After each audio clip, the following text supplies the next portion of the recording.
সুপ্রিয় শিক্ষার্থী বন্ধুরা, আসসালামু আলাইকুম। প্রথমে শামীম চ্যানেলের পক্ষ থেকে সবাইকে স্বাগত। আজ পঞ্চম শ্রেণী গণিত বইয়ের 2026 সালে 52 পৃষ্ঠার সমাধান দেওয়া হলো। 52 পৃষ্ঠার প্রথমে আছে লঘিষ্ঠ আকারে প্রকাশ।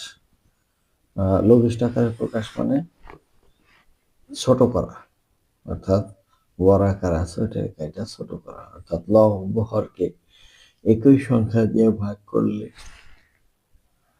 যে সংখ্যা পাওয়া যায় তাই হচ্ছে ওই ওই সংখ্যার ওই ভগ্নাংশের লঘিষ্ঠ আকারে প্রকাশ। এখানে তুলি বলছে যে ভাগ প্রক্রিয়ায় ব্যবহার করে সমতুল করার মাধ্যমে কোন ভগ্নাংশকে লঘিষ্ঠ আকারে প্রকাশ করা যায় ভাগ প্রক্রিয়ার মাধ্যমে। আর 9 হলো 9 গুণ 36-এর কনিষ্ঠ সাধারণ গসাগু। তাহলে আমরা সংখ্যাটা প্রথম লিখছে, সংখ্যাটা লেখার পর একই সংখ্যা অর্থাৎ 9 দিয়ে এটারও ভাগ দিছে, এটারও ভাগ দিছে। 9 × 9 4 9 36, এটাই হচ্ছে উত্তর। এখন এখানে ভাগ প্রক্রিয়া ব্যবহার করে সমতুল করার মাধ্যমে কোনো ভগ্নাংশকে লঘিষ্ঠ আকারে প্রকাশ করা যায়। এখানে কোনো ভগ্নাংশকে লঘিষ্ঠ আকারে রূপান্তর করতে ওই ভগ্নাংশের লব এবং হরকে গরিষ্ঠ সাধারণ গুণনীয়ক দ্বারা ভাগ করতে হবে। গরিষ্ঠ সাধারণ গুণনীয়ক অর্থাৎ গসাগু দ্বারা ভাগ করতে হবে। এখানে কয়েকটা অঙ্ক দেওয়া আছে যে 45-এর 15-কে লঘিষ্ঠ আকারে প্রকাশ।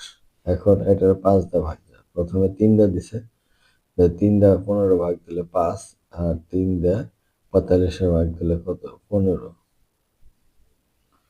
এখন এই 5কে আবার 5 দ্বারা, 15-কে 5 দ্বারা, 5কে 5 দ্বারা ভাগ করলে 1, আর 15-কে 5 দ্বারা ভাগ করলে 3। এইটাই হচ্ছে ভগ্নাংশ লঘিষ্ঠ আকারে প্রকাশ। আবার এইভাবে আমরা প্রকাশ করি, আমরা সাধারণত এই কাজটাই করব, কাটাকাটি করা। যেমন 15-কে 5 দেয়া, 3 × 5 = 15, 3 × 5 = 45। আবার এখানে 5 দেয়া, 5-কে 5, 3 × 5 = 15 কিনে নেই।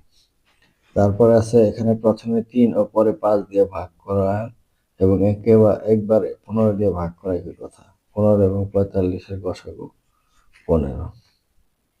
হর এবং লবকে গসাগু দ্বারা ভাগ করে খুব সহজেই ভগ্নাংশের লঘিষ্ঠ আকারে পেতে পারি। এখানে এই 52 পৃষ্ঠার নিচে 3 নম্বরে যে একটা কয়েকটা অঙ্ক দিয়েছে, এগুলোকে লঘিষ্ঠ আকারে প্রকাশ করতে বলছে। তো লঘিষ্ঠ আকারে প্রকাশ করতে হলে আমাদের যে কাজটা করতে হবে সেটা হলো একই সংখ্যা দ্বারা উপরে নিচে ভাগ করতে হবে। যেমন এটাকে যদি 6 দিয়ে ভাগ দেই, এটাও 6 দিয়ে ভাগ, তো 6 দিয়ে এটাকে ভাগ দিলে 6-কে 6, 6 2 × 12, লঘিষ্ঠ আকারে প্রকাশ হয়ে গেল। আবার এইটা আছে 14, এটা 21, তো 7 দ্বারা যদি এটা ভাগ দিই, আর এটা যদি 3 দ্বারা 7 দ্বারা এটারও ভাগ দিই, তাহলে এটা 7 2 × 14, আর এটা 3 7 21, 3-এর 2। এরপরে এটা যদি 5 দিয়ে কাটি, 5 5 = 25, আর 5 6 30, 6-এর 5। আবার এটাকে 8 দ্বারা যদি ভাগ করি, ভাগ হলো 8, এটাও ভাগ 8, তাহলে 8 2 × 16, 7 8 56, এটা হয়।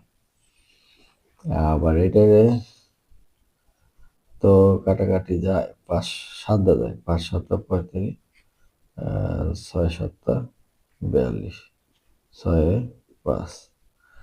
আবার এটা 20 কাটলে এটা 4 বের, এটা 1, অর্থাৎ 4-এর 1। এইগুলো আমরা বইতে করে দেখালাম, এবং অঙ্কগুলো যদি আমরা খাতায় করি তাহলে কিভাবে করবো? নিচের ভগ্নাংশগুলোকে লঘিষ্ঠ আকারে প্রকাশ করি। 6, এখানে 6 দ্বারা এটারে ভাগ, আবার এটারে 6 দ্বারা ভাগ করলে 6-কে 6, 6 2 × 12, এটাই হচ্ছে 1 নম্বর। এখন এইটাকে যদি 3 দিয়ে বা 9 দিয়ে কাটি, ভাগ করলে 9, এটাও ভাগ 9, 9 4 9 36, এটাই তো লঘিষ্ঠ আকারে হয়ে গেছে। এরপরের অঙ্কটা আছে 15 45-এ 15, 3 দিয়ে ভাগ দিলে 5 আর 3 দিয়ে ভাগ দিলে 15, 3 15 45, 3 5 15। এটা আবার যদি 5 দিয়ে ভাগ দিই, 5 দিয়ে ভাগ, 5 অক্ষে 5, 3 5 15। এই হচ্ছে এটার সমাধান। এবার 14 নম্বর, 2 নম্বর, এটা আছে 14, তাহলে 14 এ ভাগ করবো 7 দ্বারা, 21 এ ভাগ দিব 7 দ্বারা, 14 দুগুণে 7 দুগুণে 14, 3 7 21, এটা হচ্ছে উত্তর। তারপর হচ্ছে 3 নম্বর, 3 নম্বরটাও 25 ভাগ হচ্ছে 5, আর এখানেও ভাগ 5, তো 5 দিয়ে ভাগ করলে 5 5 25, 5 6 30। এটা হচ্ছে 3 নম্বর। অঙ্কগুলো দ্রুত করে ফেলবে। আছে যদি 7 দিয়ে কাটি, 7 7, 5 7 35, আর 6 7 42। এইটাই হচ্ছে এটা লবিশ টাকার প্রকাশ। এবার এইটা দেখি যে এইটাকে 20 দ্বারা ভাগ দিই, 20 20 অক্ষে 20 আর 20 দ্বারা ভাগ দিলে 4 কোটি 100, এই 4-এর 1 অংশ।